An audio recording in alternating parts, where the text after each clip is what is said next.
కోనసీమ జిల్లా ఆత్రేయపురంలోని పూతరేకులు తయారీ కేంద్రాలపై food safety అధికారులు దాడులు నిర్వహించారు.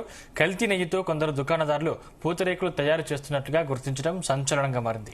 దాడుల్లో ఎటువంటి బ్రాండ్ లేని 150 కేజీల కల్తీ నెయ్యిని సీజ్ చేసి 8 షాపులపై కేసులు నమోదు చేశారు. అసిస్టెంట్ ఫుడ్ కంట్రోలర్ శ్రీనివాస్ ఆధ్వర్యంలో దాడులు జరిగాయి. ప్రపంచ ప్రసిద్ధి చెందిన పూతరేకు స్వీట్ లో కొందరు అధిక లాభాల కోసం కల్తీ నెయ్యిని కలుపుతున్నట్లుగా ఇటీవల ఆరోపణలు వచ్చాయి. ఈ నేపథ్యంలో దాడులు జరిగాయి.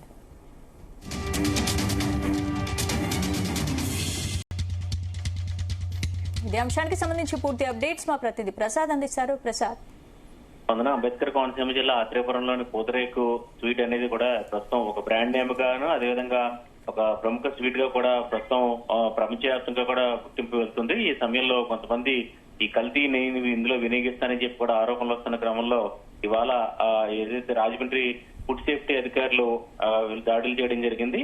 ఇందులో ప్రధానంగా ఏదైతే బ్రాండెడ్ లేని నెయ్యిని వినియోగిస్తున్నట్టుగా గుర్తించడం జరిగింది. కొన్ని దుకాణాల్లో దాదాపు 8 షాపుల్లో ఇలాంటి బ్రాండెడ్ నెయ్యి వినియోగిస్తున్నట్టుగా గుర్తించి దాన్ని 150 కేజీల నెయ్యిని కూడా సీజ్ చేయడం జరిగింది. ఇక్కడ ప్రధానంగా వస్తున్న ఆరోపణలు చూస్తే కనుక ప్యూర్ గీ వాడాలంటే అంటే పూతరేకు సంబంధించి చూస్తే కనుక నెయ్యి, డ్రై ఫ్రూట్స్, బెల్లం, పంచదార వీటితో కూడా తయారు చేస్తూ ఉంటారు. ఇందులో స్వచ్ఛమైన నెయ్యిని వాడాలంటే దాదాపు 1600 రూపాయల వరకు కూడా కేజీకి ఉంటుంది.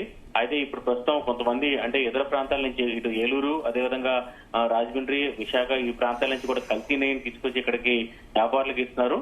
అది కేజీ 300 నుంచి 400 రూపాయలకే వారికి సరఫరా చేస్తున్న క్రమంలో వాళ్ళు కల్తీ నెయ్యితో ఈ పూతరేకును తయారు చేసి అమ్ముతున్నారు అధిక లాభాల కోసం అని చెప్పి కూడా ప్రధానంగా ఆరోపణలు వస్తున్నాయి. అసలు వాస్తవానికి పూతరేకుల పుట్టిల్లు ఆత్రేయపురం నుంచి కూడా పూతరేకులు గత పూర్వం నుంచి కూడా తయారీ అవుతున్న నేపథ్యంలో ఇటీవల మరింతగా కూడా ఈ పూతరేకుల తయారీ కావచ్చు, అమ్మకాలు కావచ్చు పెరుగుతున్నాయి.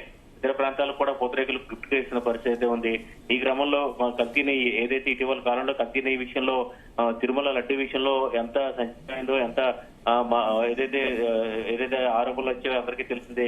ఈ క్రమంలో కల్తీ నెయ్యితో పాటు ఇతర పదార్థాలు కూడా ఇలా సరఫరా చేస్తానని చెప్పి కూడా ప్రస్తుతం కూడా దాదాపుగా ప్రస్తుతం ఈ స్వాధీనం చేసుకున్న నెయ్యిని అయితే ల్యాబ్ కి టెస్టింగ్ కోసం పంపిస్తామని కూడా చెప్తున్నారు.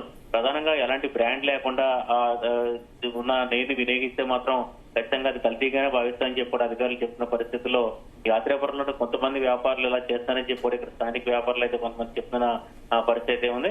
ఏదేమైనా ఈ ఆత్రేయపురం పూతరేకు ఈ కల్తీ అనేది కొంత ఇబ్బందికరమైన వ్యాపారాలకు కొంచెం ఇబ్బందికరమైన పరిస్థితి కనుకనే చెప్తున్న పరిస్థితి ఉంది. స్పందన. Thank you Prasad.